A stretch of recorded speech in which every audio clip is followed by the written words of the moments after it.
training, resources, and support for early Head Start home-based programs.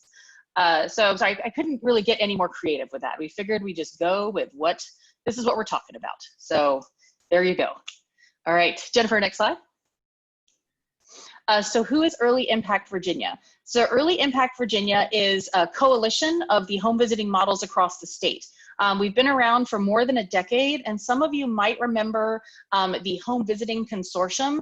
That was actually what Early Impact Virginia started out as. So if you have a little bit of mileage here in the early childhood world and remember the Home Visiting Consortium, that continued to grow and evolve, and we just officially changed our name in 2016 to Early Impact Virginia. So we are a coalition of the home visiting models across the state of Virginia. We have had a big focus on professional development and training early on, and just have continued to grow. And over the past 2 years, we've grown from a staff of like 1.5 to 6. And so now we have not only a coalition of partners, but also a staff team of 6 that help to work within the system of home visiting to create those public-private partnerships and really address systems issues. We help support advocacy at the state level for home visiting, but also play a role because we're a statewide organization in some of the national level advocacy and information sharing. And then we also do work, again, really to support home visiting programs to be the best they can be. So that's through providing training, communication support, CQI. So that is really the role of Early Impact Virginia, is to help home visiting programs really to maximize those positive outcomes that you see here. So that is what we do, is maximize the impact of home visiting. We don't do the home visits, but we help you guys do them even better and provide the support that you need for your teams and for your staff so that families ultimately get the services that they need. So next slide, Jennifer. So just a snapshot of home visiting in Virginia. Each year we do a data survey. And thank you, I know Alex, you were one of them, Terry, Shirley, a couple other people, Donna from People Inc. So Diane, I don't know if we were on the call, but I know that I spoke with you guys, also Yesenia down in TAP, to get information on your programs to help include in this annual data collection process. So just so you know, home visiting in Virginia covers 123 localities. So we're missing approximately, there's like 10 or so that don't have any home visiting, but across the state, it's pretty good coverage, 123 localities. The logos you see here are the different models of home visiting that are available in Virginia. And you guys, we have the Head Start Association logo because Early Head Start and Head Start are evidence-based models of home visiting. And so you guys have been included in our data as best as possible. And that's something we want to continue to improve. So this coming year, we'll be doing that annual data survey again, and we would love to make sure we get all of your information because we do look at it at the capacity at the local level, as well as the number of pregnant women, children, and families that you serve. And just from a total snapshot, there was about 80,000 home visits overall last year. In the state of Virginia, close to 10,000 children served, 2,500 pregnant women, I'm rounding up, as you can tell, 9,672 families. So this just gives you a scope and idea of how many families are served overall in home visiting. 8,000 children screened for developmental screenings. That's the number of children, not the number of screenings, because you know those happen on an iterative basis, but that's the number of children screened. Over 5,000 women screened for depression. Close to 2,000 adults screened for intimate partner violence, a workforce of almost 800 dedicated professionals like you guys. Cost per family served, roughly, when you do some of the math, 4,300. If you divide the total investment of 33 million by the total number of families served, that's about what we get for the average cost of services. And so just to call out here, some of these, do some of these services look familiar, right? You guys that do developmental screenings, you guys that do maternal depression screenings for the pregnant women and moms, and IPV screenings. So again, just showing the kind of scope of the work of home visiting and what it looks like in Virginia, and you guys are a critical part of this. And that kind of takes me to my next slide. So when we talk about home visiting in Virginia, there's a couple, we're gonna kind of break it into 2 parts today: program support and people power. Right? Because that's the strengths of your programs are, one, the model itself, the programs that you're running, but really the teams and the people, the individuals that make it work. Those of you on the call that we talked about earlier have a passion for serving families. So here, just to talk a little bit about program support. what it looks like in Virginia for model-based support for programs. So have you guys heard about Healthy Families? Just kind of like a show of hands. I can only see a couple faces, but you guys know what they are. Okay. So there's 32 sites, Healthy Family sites in Virginia. They have a state model office at Families Forward, which incidentally, Early Impact, Families Forward is our fiscal agent. So we live within that agency. So that's nice because we're able to connect really closely with some of those home visiting models. So they are our fiscal agent. But just so you know, Healthy Families has 32 sites in Virginia. They have a state model office. So, and at that office, they have a full-time director and 4 training and TA specialists located in Virginia. Some of them live in different parts of Virginia, like Winchester and Northern Virginia, Fredericksburg area, and they help provide support to all of those 32 sites. So just to kind of draw a picture of what it looks like, and we're doing this too because we know it's different for Head Start and Early Head Start programs because of the structure of the federal to local. We're just kind of drawing a picture of what this looks like here from a state-based model standpoint. So for Parents as Teachers, which is another model of home visiting we have in Virginia, they have 10 sites.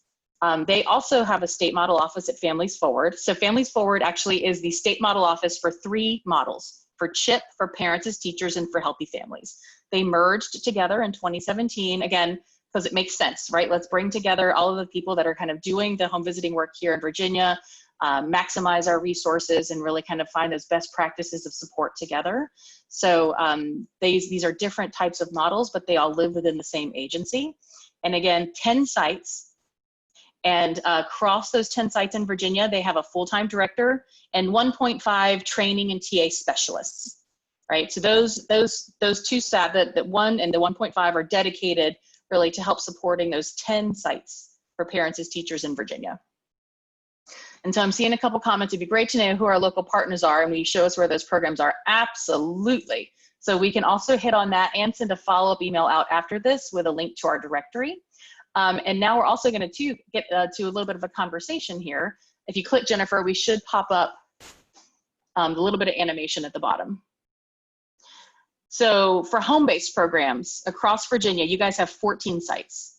So as you can see, this puts you in the middle. Like you would really be, so 32 sites of Healthy Families, and you have more than the PAT sites, right? So if we're talking about your type of program support within your model, what would it look like if it were perfect? So this is partly a question for me and Jennifer, because we know a little bit about what your current support looks like, but we don't know everything. And so this is where you can unmute or type in the chat and let us know if you had a system of model-based support within the state, what would it look like if it was perfect? What would it be? And feel free to unmute or type in the chat. And I know not everybody's shy, so feel free to talk and let us know. Quick question of clarification. So how does a Head Start program be a home-based program? I thought Head Start, early Head Start was only home-based. I didn't think we could have any home-based Head Start programs. So I'm Yes, going to, somebody has, go ahead. Oh, sorry. There aren't many, Kim, but it is not a specific just to early Head Start because, as you know, Head Start is federal to local, so it's based on the community needs assessment. And in more rural areas where transportation poses a big problem, particularly some programs do have some home-based options. They often do also have center-based, but you would have to maybe have some of the more Head Start. Don't we have someone in here from a Head Start home base on the call? I can't remember her name and I can't see all the names right now. I think Terry and Alex both have Head Start home base. Is that right, Terry or Alex? Yes, we have both. So are some of the reasons you have both mostly because of transportation, would you say, or other things with your community needs? Yeah, I'd say that's mostly because of transportation. It's difficult for some of our parents to get to the center or things like that. So it does make it easier going into the homes and being able to visit them. We also have one home visitor with their People Incorporated branch. And that's the same reason. It's a very rural area that she serves, and we don't have a center located in that area. So that's good. And I- Normally here in Roanoke, Virginia. Mhm. Yeah, normally here in Roanoke, Virginia, it's we serve the same purposes as well, as long as like with them not having the transportation, but also trying to get them off their waiting list. So that way, getting them off the waiting list and getting them center-based ready. So once they enter into the classroom for a center, that way they're kind of on track. They know some things, and they're not just sitting at home, you know, with mom or whatnot. So when we go over to the family, when we go over to the homes for an hour and a half each week, we also provide the same type of materials or whatnot that's also incorporated in the classrooms. And I think too, just so hearing the fact that a Head Start does allow for home-based as well as early Head Start, that's in keeping with the other national models. The national models of home visiting typically serve a range from prenatal families, right, to up to age 5. Now, some of that varies. Some of the models will maybe stop serving around 2, or, you know, if they're enrolled in a Head Start program, then they'll kind of roll off like around age 4. But that scope and age is kind of in the wheelhouse of early childhood home visiting. So it's good to know that in Virginia, there is the flexibility to even offer those Head Start home-based services to those older, slightly older kids, right, so that they are getting the services they need. And I think on that note too, that means we're spanning pregnant women through early childhood through age 5. So again, if we're talking about the support, like staffing support, what does that look like now for you guys? Not just staff, but for TA, if we're thinking of like what we see here for Healthy Families and Parents as Teachers. These are TAs that provide training and technical assistance. So this is a total of 5 people for Healthy Families and 2.5 for Parents as Teachers, who are literally in the state kind of on demand to provide that kind of support. What does that look like for you guys? Who can you guys call on for training and support? Do you have, it's not a state-based TA, right? It's regional, but what does that look like currently for you? And what would it look like if it was the best in the world? Alex, I see you're still on mute. Do you have any comments? Well, actually, I was going to comment on the Head Start, early Head Start. Just one thing that I really do like about having home-based is that we do have some parents that don't even want to go into the center because they enjoy the home-based so much, and their children are still getting prepared for kindergarten and to move on as well. But as far as curriculum goes, we are in the process of transferring into Parents as Teachers right now. Because we were using creative curriculum for both our centers and home-based, but as we know, it is not, there's a word I'm looking for, and I lost it. It's not research-based, that's what it is. It's not research-based. So we're in the process of transferring into Parents as Teachers. So if anybody has any help with that, that would be awesome. That is a great segue, actually, Alex. Jennifer, do you want to click to the next slide? Sure, yeah. And Alex, you have the right person on the call to help make that connection. Yep. So we wanted to talk about, you know, several different types of support. When we talk about program support, there's different types of model-based support. There's training. There's curricula support, and then there's more that technical assistance. And so some of our other models, what we have in terms of training, one is Early Impact Virginia, was actually really formed originally, the Home Visiting Coalition. It came to be because we had all of these models of home visiting in Virginia, and there was training need for the workforce. And rather than every model going and training their staff on the same exact topics and creating duplicative training to meet the need, the Home Visiting Coalition pooled together resources and started to develop some trainings. And that's what led really to the formation of Early Impact Virginia. And so I'll talk a little bit more about the training that we have in just a minute. That's for all programs. It's free, it's accessible. And we have a variety of training that I'll touch on. Some of the other training that our models have in state is they have model-based training trainers. So for instance, Healthy Families America has a trainer in Virginia. She trains just Virginia programs on the Healthy Families core training. That's something that Healthy Families State Office has invested in over time to bring that here. rather than needing to send their new staff when they get onboarded to a training out of state. Parents as teachers, we have 2 trainers. So I am one of them. Christine Camper is the other one. And we provide all of the foundational model implementation and foundational 2 training, which for Head Start, Early Head Start, anybody who's looking at that curricula, it's your foundational and foundational 2 trainings that you would send staff to. And we are already moved some of our trainings online, and the foundational 2 will be moving online. And Alex, I can get you connected with Christine. She is the one who will be, is really scheduling those trainings right now.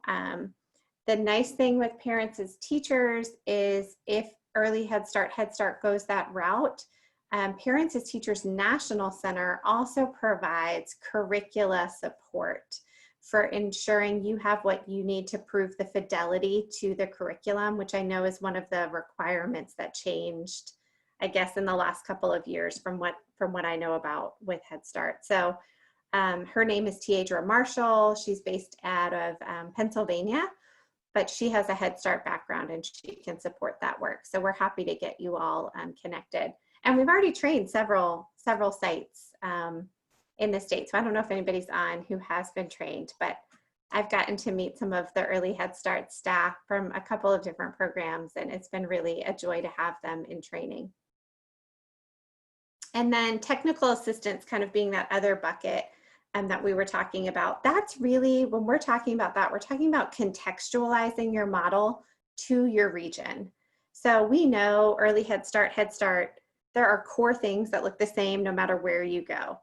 The same is true for Healthy Families or Parents as Teachers. But we also know if you're in Southwest Virginia, it looks different than it does if you are in Fairfax or Arlington. The locality is different, the needs are different, the families are different. And so that technical assistance support is really around implementation specific to your region, your workforce needs, your staffing needs, your family needs, that kind of thing, as well as administrative support and things like that. So yes, oh, Diana, great questions. We are actually about to head right there. So I know time is quickly going by, so I want to talk to you all a little bit about training.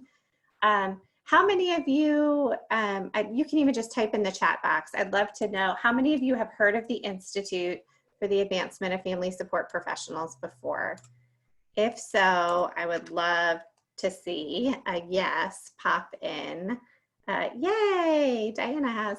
I'd love to see who else has. So the Institute is something that was born out of a collaboration that Early Impact Virginia is a partner on. It is where we have moved all of our online module trainings as well as our previously classroom-based. We're all in pause about being together in gatherings, so we aren't at the moment scheduling those, but it is a competency-based approach to training, and there are lots of opportunities that I want to share with you. It's an opportunity to have an individualized learning plan. It is something, while it is very specifically designed for home visitors, it's also something that can really serve your classroom-based staff as well. When we go on the site, I'll show you just a couple of things, but there are training opportunities for on child development or on nutrition. So topics that are not necessarily all specific to home-based. So there's lots of opportunities here. So the website is institutefsp.org. I highly encourage you to write that down. Maybe Jackie, we could drop that in the chat even just to give people the link. But I we had this pause here to check in, and maybe we can use the chat box just due to time, and I will check what you all share there so that I can be sure to comment on it. But we are wondering, what are the educational requirements, credentials, or certifications your home-based staff are required to have or just interested in? So the CDA, I'm going to talk about the CDA for home visiting in just a minute and its connection with the Institute. But if there's additional requirements or credentials or certifications, we'd love to hear what those are. And while y'all are typing that in, I'm going to show you a really quick, if I can get my computer to cooperate. And you know what? I'm not sure if I shared it with sound. I'm going to stop sharing for just a second and reshare because I don't think I shared the sound. All right, I'm going to show you this really quick video that tells you what the Institute is for those of you that don't know. The Institute for the Advancement of Family Support Professionals is a new and revolutionary professional development system. Learn best practices through our cutting-edge online modules. Interact while you learn. Professional videos and 360 technology will give you a real-life experience. Innovative technology will guide you down an individualized learning pathway based on the National Family Support Competencies. Take your professional development to the next level with the Institute for the Advancement of Family Support Professionals. All right, so what it is, it's our learning management system. It has everything in one place. It is one-time registration. You actually can access things without registering. However, if you do that, you will not save a record of anything you've done, and people will be very sad when they can't go back and get their certificate. So we highly encourage you to make sure if you go on, tell your staff to create an account.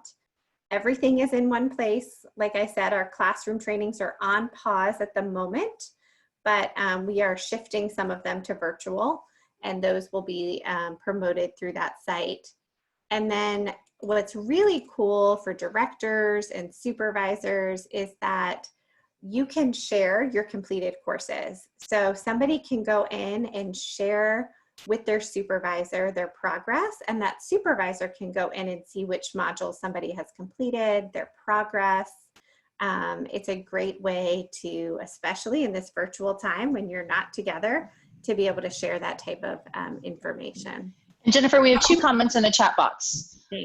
So one is from Barb at the Companion Center. So for certifications, their home-based staff must have at least an associate's degree in early childhood, social work, or related field. And then Kim has a question. Do we know if the HV-CDA, is it HV home-based, if the CDA is required? And so that's a good question too. That was one of the things we had. I didn't know if there is any other, Dawn, if you have an idea about that, or? I honestly have to look it up. There's hundreds of pages of regulations, and it's not one I have in my head, but I was wondering if the manager from TAP, who has so many others on the call, this is particularly her area, because I think her name is Heather. Could she answer that question? Yeah. Might be Hannah. Yeah, I think it's Hannah. I don't believe they're required. I know that I think that it's suggested, and I know that we offer it, but I wasn't under the impression that it was a requirement. At least I've never been told. I don't think it's a requirement in Virginia from what I know. I will say about the CDA, we have been collaborating with the Council for Professional Recognition, who are the people who put out the CDA and the Home Visitor CDA.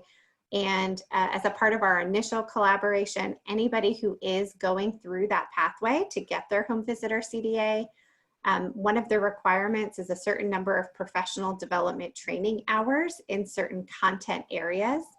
And they have approved the Institute trainings to meet all of that.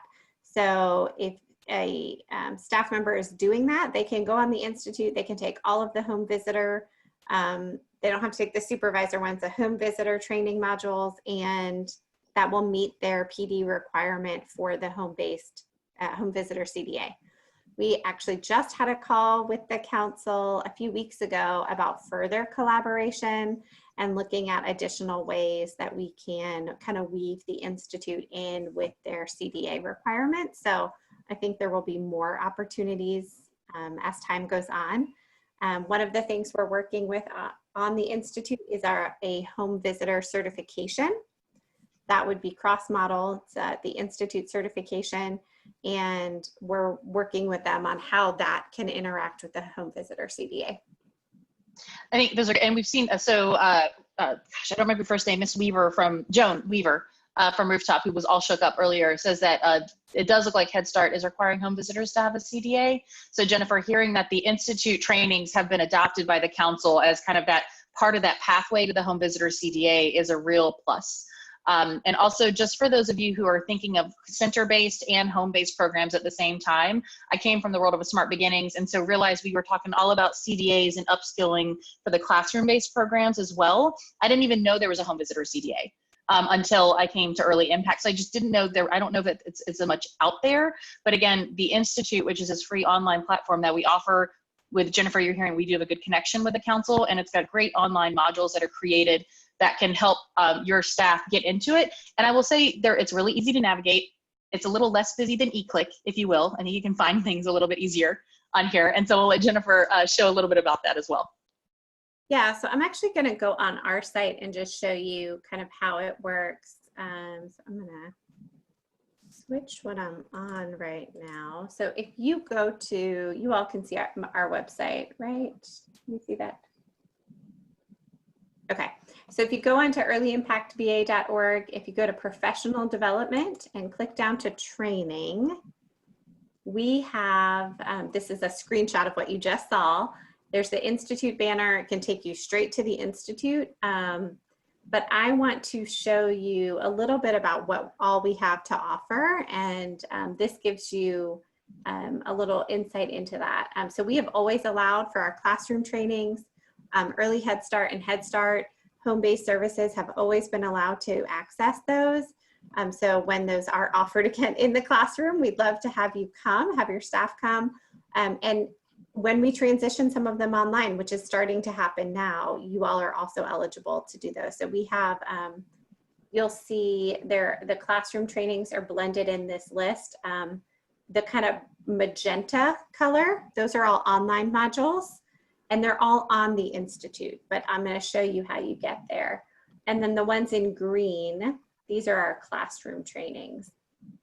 And the ones we're currently moving online, just so you know, are Learning Lab and motivational interviewing. Those are our current ones that are going to be offered online. So I'm going to just show you an example of a training. If you click on, all of these are hyperlinks. It takes you to a little landing page to tell you more about what that module is. It tells you how long it is. It's a 45-minute module.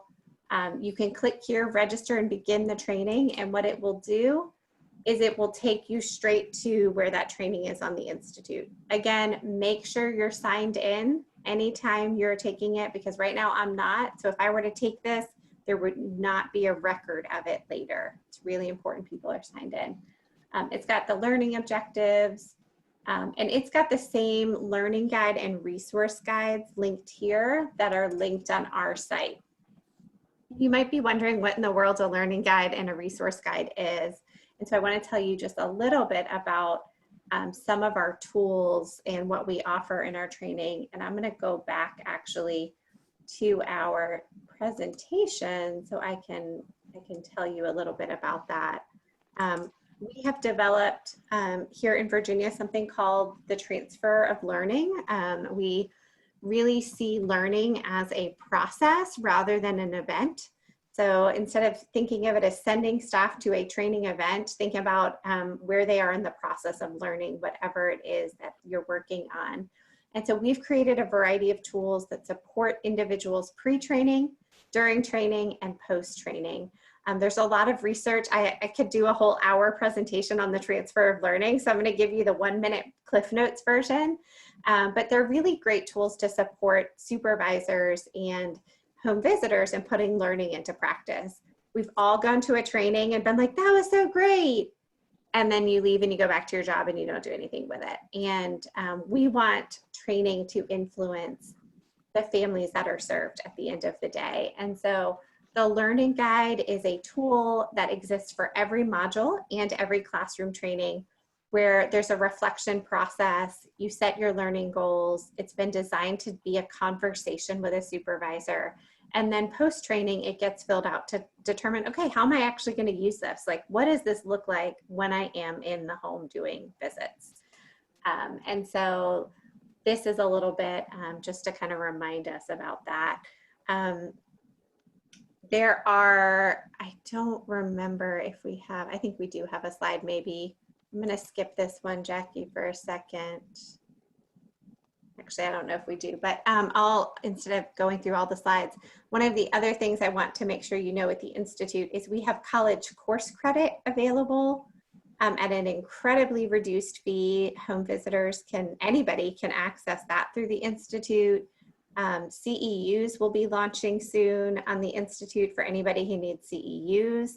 We've worked out a very affordable rate for those with JMU, James Madison University.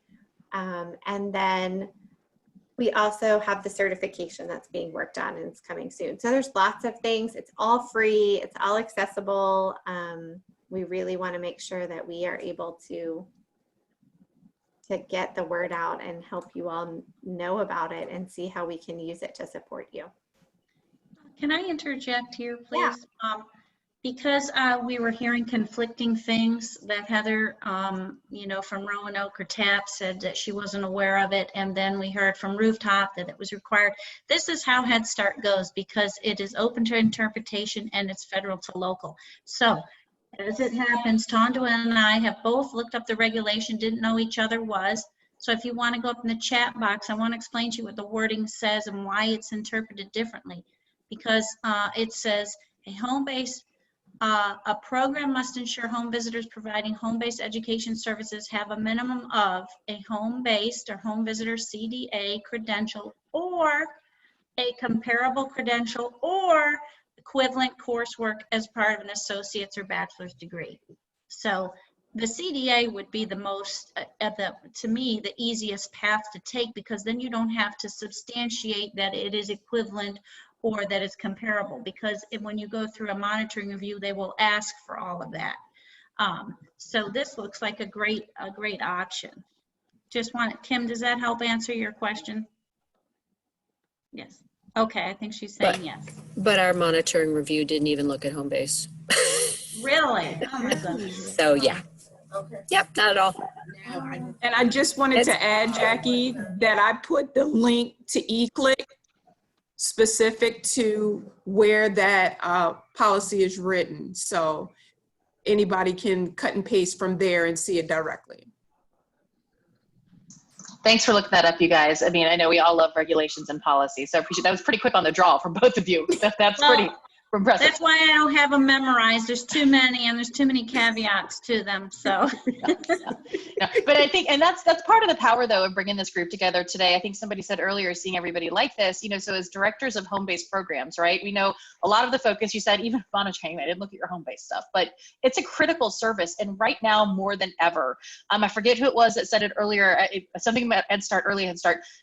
Especially now with the pandemic, parents are going to be more hesitant to put their children in a classroom-based setting. Some families really, really excel with home-based services. They enjoy having that customized approach. They're getting the support they need. They know it's supporting not just the child, but them as a family unit, right? And so I think honoring that family choice and knowing that, especially with the coming school year, things are going to look different because everybody's going to be virtual anyway, or a lot of people are going to be virtual anyway. It really makes now a critical time to take a look at and invest in the home-based services because families are going to be hesitant to put kids back into classrooms. Your staff are going to be called to do it more potentially as well. And it could even benefit some of your center-based staff because they may be having to do virtual check-ins too, right? So really this is a great time to say, okay, let's take stock. Let's see where we're at with our home-based programs and how we can really, truly support them. I think the other comment too, was it Alex who's switching to the parents as teachers? You mentioned creative curriculum. It's not research-based for home visits. That's right. Creative curriculum is fabulous, right, for classroom-based. But that is not what you use in the home. It is different, right? We don't have centers in the home. It's two different worlds. And so having the opportunity and really kind of calling out the facts that we know that there are things that can be shared, like early childhood development milestones and trainings on the Institute, which are going to be flexible for both home-based and center-based staff, but really acknowledging the difference that home-based staff, they're working with the family unit. They're going into the home or virtually working with them in the home. And so calling out the fact that there are different trainings, different skills, and different opportunities that could help them really excel.